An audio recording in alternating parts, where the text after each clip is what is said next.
What if I told you that 50% of your staff isn't showing up tomorrow? They're not coming in. What if I told you that already happened, except they're actually there? And that's what quiet quitting is. They showed up, but they're not giving the energy, the effort, the full commitment that they could be giving, and that there were things you could do to fix it.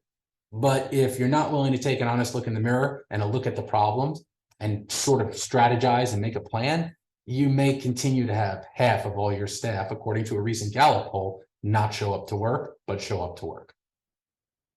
Hi, and thanks for tuning in. My name is Judd. I'm the Senior Vice President of Sales here at Madison Global. We are super excited to share with you some thoughts and ideas on quiet quitting. And we thank you so much to everyone who has downloaded our wonderful paper on it. And we hope that you view the following podcast and have even more wonderful and insightful ideas and questions for us, and you send them our way. We are so excited to have you here. Thanks so much. So what is quiet quitting?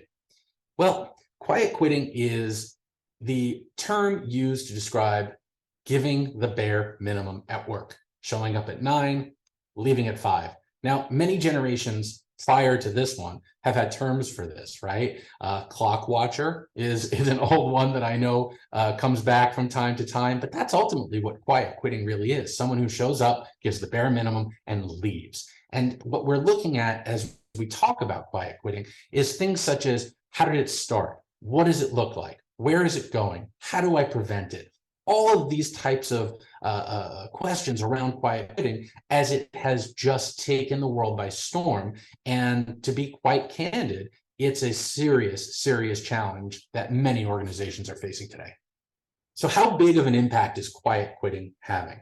Well, the answer is a little scary. 50% of all workers in America, according to a recent Gallup poll, have quietly quit. They have basically said 9 to 5, that's it, that's all I'm doing, I'm out. And what I would suggest is that the numbers may even be higher. They may even be higher. And that's a scary thought, that 50, 60, maybe 70% of an organization's employees have decided, you know what, I'm only going to do the bare minimum here. I'm not going to even voice or share the things that are in my mind, the unique ideas I have, the ideas for change, the ideas for improvement, the ideas to help our clients and partners and customers. I'm just out. I'm not going to do that. And the impact that that's having is absolutely insane and massive across all of these organizations. And as we move through this conversation around quiet quitting, we're going to talk a little bit more about that. So we have quiet quitting, and the question we're often asked is, what happened? How the heck did this get started? And the answer, as best as we can all figure out with our research and all the groups that are out there sort of looking at this, is that it started online. It started as a small group, then led to a groundswell, then took over social media, going viral, and then made it eventually to mainstream media, where now everyone is talking about it. And what's happened is it has a little bit of a, we say viral, but it has a little bit of an infectious quality, because now that it's started, it's spread. And there's almost a glamorization in certain groups of employees and workers that this is something that they feel they should be doing. I should be stomping my feet and saying, I'm not taking it anymore. This is not right. And you know what? Maybe they have a small point. Maybe there are things we're not doing, and we'll talk a little bit more about that and how we can get them to stop stamping their feet and start clapping their hands and saying, this is a great place to work. As an organization, many wonder, how do we prevent quiet quitting? And at the risk of sounding a little cheeky, the best way to stop it is not to allow it to start. And I know that's a lofty goal. But if we just look at certain things, right, certain benchmarks, certain criteria, certain efforts that we can make, then it's not as lofty as it may seem. It looks like creating a roadmap for people, giving them a view of not only today, but the future, their role in it, the possibilities for them. And it can be daunting to do that. But when we look at it, creating a future for our people and a view that they can share in is a responsibility that not only we have as organizational leaders and as organizational heads, but it's one that pays dividends, because when they see their role in the future, they're actively engaged in it. They want to help march down that path towards success, right? It also looks like letting them bring their true self to work. And what does that mean?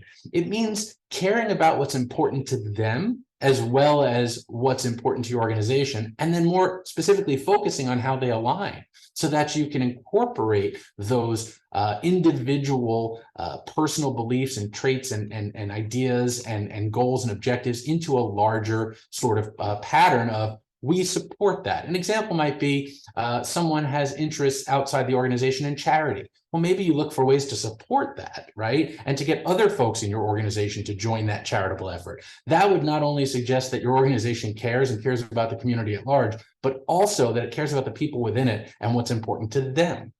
Other areas where we can absolutely look at it is making sure that things like compensation are fair and balanced, right? That they measure up, stack up, are equal to or greater than competitor organizations. Not much can make up for being 15% below everyone else in terms of pay, right? That's a hard obstacle to overcome. And quite frankly, if you are there, maybe there are other benefits, maybe there are other things you're doing that keep the organization going, but over time, you're going to have people feeling as though, you know what, I can do better somewhere else. And that starts then with them quiet quitting and then loud quitting. And I also would share with you that reward recognition incentives, right? Having that not only be there, but linked to all these things, linked to their future roadmap state, linked to their community good intentions and charity offerings and the things that they want to do with their time. Putting it all together into a cohesive plan is going to be what either keeps you out of having half your organization quiet quit or brings them back into the fold, right? And brings them back into recognizing that you're an organization that cares about them, their needs, their community, as well as the greater good of the organization as a whole. What are some signs that this is happening around you? What are the things you can look for to determine if quiet quitting is really having a major impact on your organization? I'd suggest that there are a few that if you really look, they're right in your face. They're there, they're evident, and they're happening all the time. The first is, are people showing up in person where they can, right? We just spent years in lockdown. People are traveling more than ever. They're looking to get away. They're looking to do. If the one place they don't want to be is near you, near your office, near your people, and at those social events that you're having, that would probably suggest that they might be a quiet quitter, right? I think the other thing to look for is their camera always off when they're on Zoom meetings or other technology meetings? Are they not taking advantage of benefits that are available to them? Are they not showing up to the fun things, the socials, the happy hours, the events that are being offered to them? Are they just somehow or another staying below the surface? They're just not as visible as they could be. That, to me, would be the most obvious sign that people may be quiet quitting, that, or at the very least, that it may be starting. And that could be your entree into, let's fix this. Let's get those cameras turned back on. Let's get those people showing up to the events. Let's get them coming to the office if that's what works for us and that's what would make them happy. And if they do come, let's make them happy there. What can we do? Right? Because it's really about maximizing their engagement, maximizing their potential, maximizing their output. All of these things can happen, but you have to look at it and clearly diagnose it and say, you know what, it looks like this is happening here, and we're going to fix it. At the risk of sounding a bit self-serving, there is a role that a well-formulated, well-implemented, and well-enacted reward and recognition program can actively help you to diminish quiet quitting.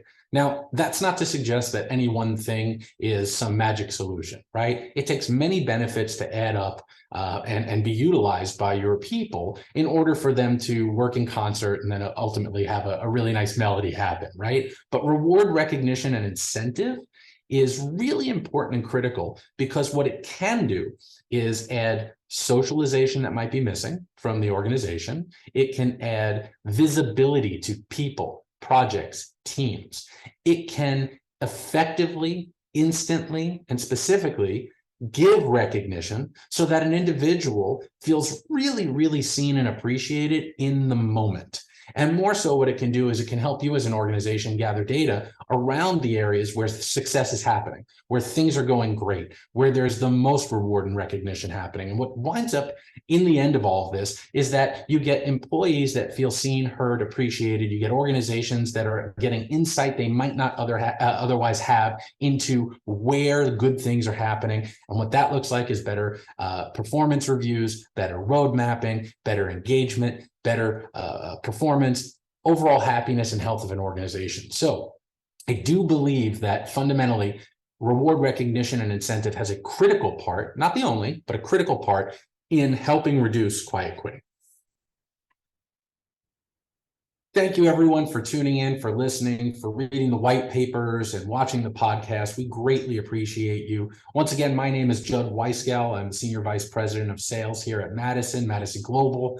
And you can find us on the web at madisonpg.com. And we have tons and tons of resources there, including our Ask Madison blog, links to our other podcasts, many great articles, anything that you might like to find. And there's always more coming. So we hope we'll see you there. And thanks so much.